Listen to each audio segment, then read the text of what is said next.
आधुनिक शहरी जिंदगी का सबसे बड़ा झूठ आखिर क्या है? मतलब हम हर रात खुद को एक दिलासा देते हैं। हाँ, बिल्कुल। एक सुरक्षा का भ्रम कह सकते हैं इसे। सही कहा। वो कंक्रीट की ऊंची दीवारें, चमकती हुई स्ट्रीट लाइट्स और दरवाजों पर लगे भारी ताले। हमें लगता है कि जब तक हम इस भीड़ में हैं, रोशनी में हैं, हम किसी भी अनजाने खतरे से पूरी तरह सुरक्षित हैं। पर असल में ऐसा होता नहीं है। वो बस एक मानसिक तसल्ली है। बिल्कुल। और आज हमारे इस गहन विश्लेषण का जो स्रोत है वो इसी इंसान के बनाए सुरक्षा के भ्रम को झकझोर कर रख देता है। मतलब ये बहुत लंबा चौड़ा लेख नहीं है, ये सिर्फ एक वाक्य है, महज एक पंक्ति। हाँ, और वो एक पंक्ति काफी भारी है। बहुत भारी है। तो वो स्रोत the headless terror of Hyderabad से लिया गया है और वो वाक्य है, सिर कटे का आतंक, हैदराबाद शहर की दिल दहला देने वाली कहानी। तो चलिए इसे समझते हैं। मतलब सिर्फ चंद शब्दों में इतना गहरा खौफ कैसे हो सकता है? देखिए, यहाँ जो बात दिलचस्प है वो ये है कि इस छोटे से वाक्य में कोई भी शब्द बेवजह नहीं रखा गया है। ये एक बहुत ही कसी हुई मनोवैज्ञानिक संरचना है। अच्छा, मतलब हर शब्द का अपना एक अलग प्रभाव है। बिल्कुल। अगर हम इसे ध्यान से देखें तो इसमें आतंक का स्वरूप मौजूद है, यानी सिर कटा। इसमें वो स्थान मौजूद है जहां ये घटित हो रहा है, यानी हैदराबाद। और अंत में उसका असर। सही कहा। उस आतंक का अंतिम परिणाम भी स्पष्ट है, यानी दिल दहला देने वाली कहानी।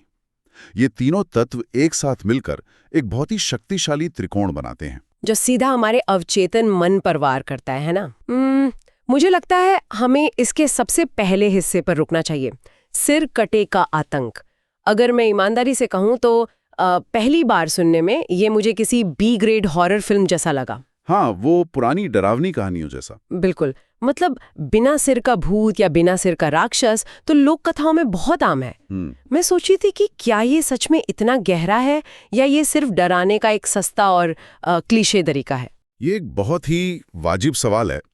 सतह पर देखने से ये भले ही एक क्लिशे लग सकता है, लेकिन अगर हम इसके पीछे काम करने वाले इंसानी मनोविज्ञान को गहराई से समझें तो तस्वीर बिल्कुल बदल जाती है। तो इसके पीछे क्या मनोविज्ञान काम कर रहा है? देखिए, मानव मस्तिष्क की एक बहुत ही पुरानी फितरत है, जिसे विज्ञान में पेरिडोलिया कहते हैं। हमारा दिमाग हर जगह चेहरे ढूंढने का आदी है। ओह, जैसे हम बादलों में आकृतियां देखते हैं। बिल्कुल वही। हम बादलों में, चांद के दागों में, या यहाँ तक कि दीवार की सीलन में भी चेहरे ढूंढ लेते हैं। और चेहरा ढूंढना हमारे लिए सिर्फ एक आदत नहीं है, ये जीवित रहने का एक तरीका है, इवोल्यूशन का हिस्सा है। अच्छा, तो मतलब हम चेहरे देखकर खतरे का अंदाजा लगाते हैं? सटीक रूप से। जब कोई इंसान किसी खतरे का सामना करता है तो उसका दिमाग सबसे पहले सामने वाले का चेहरा पढ़ता है। आंखें क्या कह रही हैं, क्या वो गुस्से में है, या क्या उसके जबड़े खुले हैं जैसे किसी जंगली जानवर के। हाँ, चेहरे से हमें सामने वाले के इरादे का पता चलता है और उसी इरादे के आधार पर हमारा दिमाग ये तय करता है कि हमें लड़ना है या वहां से भागना है। चेहरा ही संवाद का और पहचान का केंद्र होता है। अरे वाकई, ये तो मैंने सोचा ही नहीं था। और अगर सामने वाले का कोई सिर ही ना हो तो ये पूरा सिस्टम काम करना बंद कर देता है। एकदम शून्य हो जाता है। ये तो बिल्कुल किसी बुरे सपने जैसा है। हम अक्सर ऐसे सपने देखते हैं जहां कोई चीज हमारा पीछा कर रही होती है लेकिन हम उसका चेहरा नहीं देख पाते। हाँ, जिसे नाइटमेयर कहते हैं। हम भाग रहे होते हैं, सांसें फूल रही होती हैं, पर हमें ये नहीं पता होता कि वो चीज क्या चाहती है। तो क्या सिर ना होने का मतलब ये है कि ये आतंक बिना सोचे समझे काम करता है? ये एक बहुत ही बेहतरीन एनालॉजी है। सपने में चेहरे का ना देखना और सिर कटे आतंक का होना दोनों एक ही तरह की बेबसी को जन्म देते हैं। मतलब उसमें कोई तर्क या भावनाएं नहीं है? बिल्कुल नहीं। जब कोई कहता है कि आतंक सिर कटा है तो वो ये बता रहा है कि वो चीज मानवीय समझ के दायरे से पूरी तरह बाहर है। उसमें दया, करुणा या क्रोध जैसी कोई इंसानी भावना नहीं है। और यही बात इसे और अधिक खौफनाक बना देती है। हाँ, ये एक महत्वपूर्ण सवाल खड़ा करता है कि इंसान उस चीज से कैसे लड़ सकता है जिससे वो संवाद ही नहीं कर सकता। सही बात है, क्योंकि अगर कोई भूखा शेर सामने है तो इंसान को पता है कि वो शिकार करना चाहता है। अगर कोई हथियारबंद दुश्मन है तो पता है कि वो पैसों के लिए या किसी दुश्मनी के कारण हमला कर रहा है। उसका एक मकसद होता है। हाँ, उससे मिन्नतें की जा सकती हैं, उसे डराया जा सकता है या चकमा दिया जा सकता है। लेकिन एक बिना सिर वाले आतंक का तो कोई क्यों ही नहीं है। और इंसान का दिमाग क्यों का जवाब न मिलने पर सबसे ज्यादा घबराता है। मतलब जब कारण न पता हो तो डर बढ़ जाता है। बिल्कुल। जब किसी खतरे के पीछे कोई तर्क नहीं होता तो वो खतरा प्रकृति के किसी अंधे तूफान या विनाशकारी भूकंप की तरह हो जाता है, जिसे बस रोका नहीं जा सकता। हाँ, वो सिर्फ विनाश के लिए विनाश है। एक ऐसा अंधा खौफ जो बस चला आ रहा है। सिर कटा होना इसी शून्यता का, इसी वैक्यूम का प्रतीक है। ये सच में रोंगटे खड़े कर देने वाली बात है। ये सिर्फ एक शारीरिक खतरा नहीं रह गया, ये एक गहरा मनोवैज्ञानिक आघात बन गया है जो हमारी तार्किक क्षमता को पंगु बना देता है। एकदम सही। लेकिन मुझे लगता है कि यह आतंक सिर्फ अपनी बनावट के कारण इतना प्रभावशाली नहीं है। और यहाँ बात सच में दिलचस्प हो जाती है जब हम इसके स्थान पर गौर करते हैं। हाँ, इसका दूसरा हिस्सा। स्रोत में स्पष्ट रूप से हैदराबाद शहर का जिक्र है और यही मुझे थोड़ा विरोधाभास नजर आता है। विरोधाभास कैसे, मैं समझना चाहूंगा। देखिए, जब भी हम किसी रहस्यमयी आतंक या किसी पुरानी डरावनी किंवदंती की बात करते हैं तो हमारे दिमाग में एक खास तरह का दृश्य उभरता है। कोई बहुत ही सुनसान जंगल, घना बीहड़ या पहाड़ों के बीच बसा कोई अलग थलग गांव। हाँ, या शहर से दूर कोई पुरानी हवेली। बिल्कुल, ऐसी जगहें जहां इंसान पहले से ही खुद को कमजोर और अकेला महसूस करता है, जहां मदद मीलों दूर होती है। लेकिन यहाँ हम एक पूरे महानगर की बात कर रहे हैं, एक बहुत बड़े शहर की। हैदराबाद एक जीवंत, शोर और भीड़ से भरा शहर है। तो क्या एक भीड़-भाड़ वाले शहर में ऐसा आतंक होना हमारी सुरक्षा की उस भ्रम को पूरी तरह से नहीं तोड़ देता? शहर में तो ऐसा नहीं होना चाहिए, है ना? अगर हम इसे बड़ी तस्वीर से जोड़ें तो एक शहरी परिदृश्य में ये डर मनोवैज्ञानिक रूप से कई अधिक भारी और घुटन भरा हो जाता है। अच्छा, हाँ, वो कैसे? जिसे हम अर्बन टेरर या शहरी आतंक कहते हैं, वो ग्रामीण या जंगली इलाकों के डर से बहुत अलग होता है। शहरों का निर्माण ही इसलिए हुआ था ताकि इंसान खुद को सुरक्षित रख सके। हाँ, शहर तो सभ्यता के किले माने जाते हैं। बिल्कुल। एक शहर में रहने वाला सोचता है कि उसके चारों तरफ हजारों लोग हैं, हर सड़क पर पुलिस की गश्त है, चौराहों पर कैमरे लगे हैं। हम कंक्रीट की एक ऐसी दुनिया में रहते हैं जहां मान लेते हैं कि कोई भी आदिम खतरा हम तक नहीं पहुंच सकता। लेकिन जब वो खतरा पहुंच जाता है तो शहर का वो पूरा ढांचा ही बेमानी लगने लगता है। बल्कि मैं तो ये कहूंगी कि तकनीक और शहर की व्यवस्था इस डर को और बढ़ा देती है। आप सही दिशा में सोच रही हैं। मतलब मान लीजिए किसी चौराहे के सीसीटीवी कैमरे में कोई ऐसा सिर कटा खौफ कैद भी हो जाए तो वो कैमरा क्या कर लेगा? तकनीक किसी तर्कहीन खतरे को रोक थोड़ी सकती है। वो बस उसे और ज्यादा भयानक रूप में स्क्रीन पर दर्ज कर सकती है। यही तो इस शहरी आतंक की सबसे बड़ी विडंबना है। शहर की वो भीड़, वे ऊंची इमारतें इंसान को बचाने के बजाय उसे एक पिंजरे में फंसा देती हैं। एक कंक्रीट के पिंजरे में? हाँ, मनोविज्ञान में एक बहुत ही जाना माना सिद्धांत है जिसे बाईस्टैंडर इफेक्ट कहते हैं, यानी भीड़ में अकेलापन। ये मैंने सुना है। जब बहुत सारे लोग होते हैं तो कोई मदद नहीं करता। बिल्कुल, जब इंसान किसी सुनसान जगह पर खतरे में होता है तो वो जानता है कि उसे खुद ही लड़ना है। लेकिन जब वो किसी शहर के अपार्टमेंट में लाखों लोगों के बीच किसी खौफ का सामना करता है और तब कोई दरवाजा नहीं खोलता तो वो बेबसी कहीं अधिक गहरी होती है। एकदम सही, वो अकेलापन डरावना होता है। मतलब इंसान एक ऐसी भूल भुलैया में है जहाँ हजारों लोग हैं लेकिन सब अजनबी हैं। आप अपने फ्लैट में हैं, आपके ऊपर नीचे दाएं बाएं परिवार रह रहे हैं, लेकिन अगर सीढ़ियों पर वो अंधा बिना सिर वाला आतंक आ जाए तो वो सारे बंद दरवाजे अचानक एक जेल की तरह लगने लगते हैं। और खासतौर पर हैदराबाद का संदर्भ इसे एक अलग ही रंग देता है। हाँ, हैदराबाद का अपना एक इतिहास है। ये एक ऐसा शहर है जो अपने आप में सदियों का इतिहास समेटे हुए, जहां एक तरफ निजामों के दौर की पुरानी इमारतें, गोलकुंडा का किला और रहस्यमय गलियां हैं, तो वहीं दूसरी तरफ हाईटेक आईटी हब और आधुनिक जीवन शैली भी है। अतीत और वर्तमान का एक संगम। बिल्कुल। जब ऐसे किसी शहर में एक सिर कटा आतंक प्रवेश करता है तो ऐसा लगता है जैसे कोई बहुत ही आदिम, भूला हुआ अंधकार आधुनिकता के शीशे को तोड़कर वापस आ गया है। ये एक बहुत ही शानदार बिंदु है। इसका मतलब है कि हम चाहे कितनी भी तरक्की कर लें, कितनी भी ऊंची इमारतें बना लें, इंसानी दिमाग के अंदर जो आदिम डर है वो हमेशा मौजूद रहता है। हाँ, उसे बस ट्रिगर करने की जरूरत होती है। और उसे ट्रिगर करने के लिए एक ऐसे ही सिर कटे सतरे की जरूरत होती है।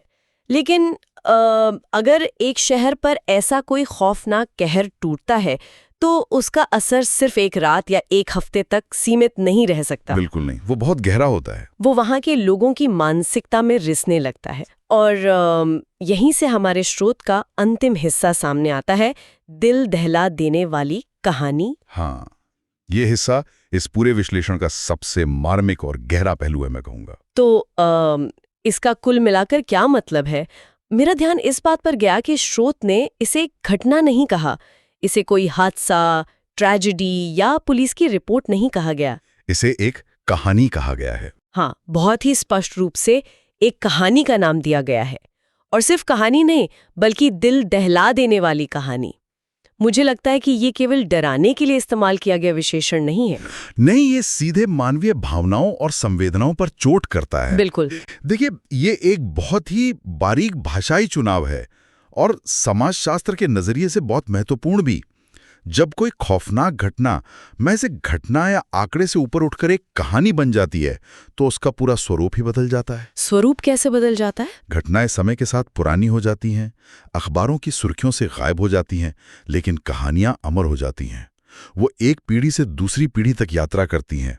वो उस समाज के डीएनए का हिस्सा बन जाती हैं। लेकिन लोग किसी भयानक चीज को कहानी क्यों बनाते हैं? क्या उसे भूल जाना ज्यादा आसान नहीं होगा? मतलब कोई क्यों चाहेगा कि इस सिर कटे आतंक की यादें जिंदा रहें? ये इंसानी मनोविज्ञान का एक बहुत ही जटिल हिस्सा है। मनोविज्ञान में माना जाता है कि कहानियां सुनाना या कथाएं गढ़ना मानव जाति का सबसे पुराना कोपिंग मैकेनिज्म है। अच्छा, मतलब गहरे आघात या सदमे से निपटने का एक तरीका। बिल्कुल। जब समाज किसी ऐसे खौफ का सामना करता है जिसका कोई रूप नहीं है, जिसका कोई सिर या तर्क नहीं है, तो वो पूरी तरह से असहाय महसूस करता है। इस बेबसी से बचने के लिए समाज उस अज्ञात खौफ को एक कहानी के सांचे में ढालने की कोशिश करता है, ताकि वो किसी तरह उस पर अपना थोड़ा सा नियंत्रण स्थापित कर सके। एकदम सही। हम उस खौफ को भौतिक वास्तविकता में नहीं बांध पाए तो हम उसे शब्दों में बांधने की कोशिश करते हैं। उसे एक शुरुआत, एक मध्य और एक अंत देने की कोशिश करते हैं। हाँ, हैदराबाद शहर की दिल दहला देने वाली कहानी ये बताती है कि शहर ने उस अकल्पनीय आघात को एक रूप देने की कोशिश की है। और जब हम दिल दहला देने वाली शब्दों पर गौर करते हैं तो हमें एहसास होता है कि यह सिर्फ डर के बारे में नहीं है। हाँ, दिल दहला देना मतलब अंदर तक हिला देना। दिल दहला देने वाला शब्द अक्सर गहरे दुख, भारी नुकसान और एक ऐसी पीड़ा का प्रतीक होता है जो इंसान को भीतर तक तोड़ दे। इसका मतलब है कि इस आतंक ने सिर्फ रातों की नींद नहीं उड़ाई है, बल्कि उसने कोई ऐसा गहरा घाव दिया है जिसने पूरे शहर के दिल को दहलाकर रख दिया है।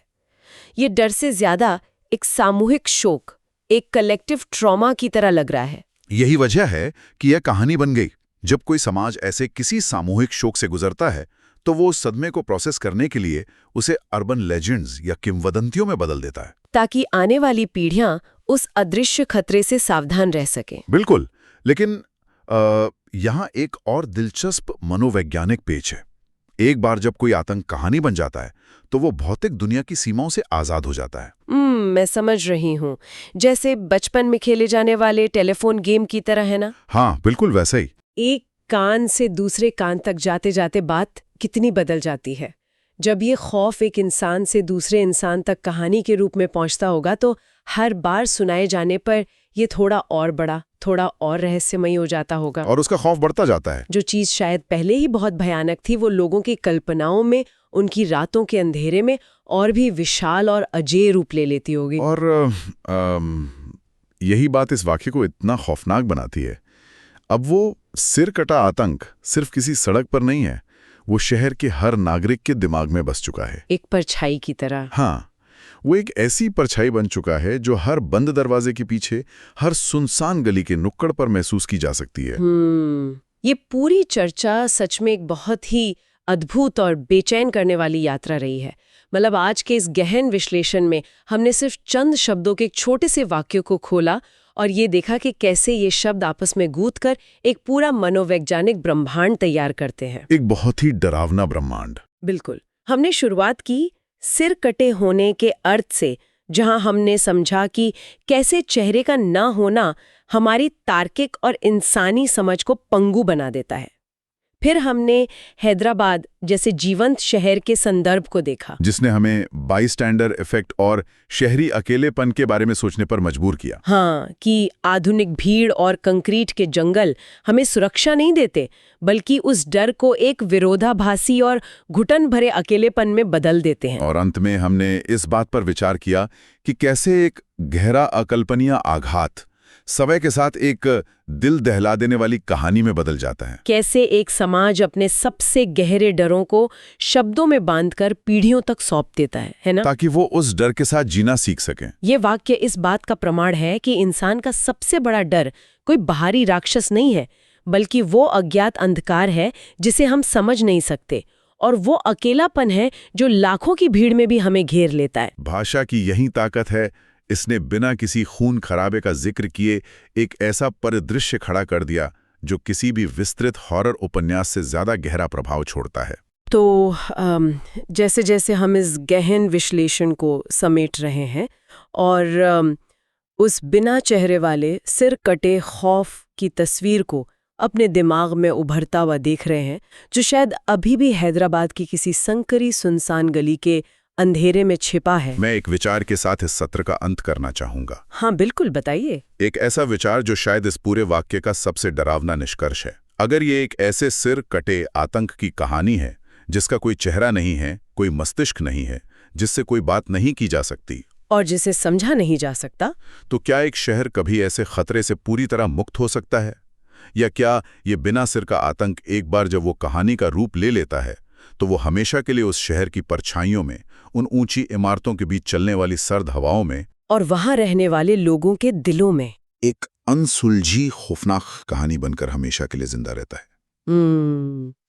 ये एक ऐसा सवाल है जो शायद रात के अंधेरे में, जब शहर पूरी तरह से शांत हो जाता है, तब सबसे ज्यादा जोर से गूंजता है।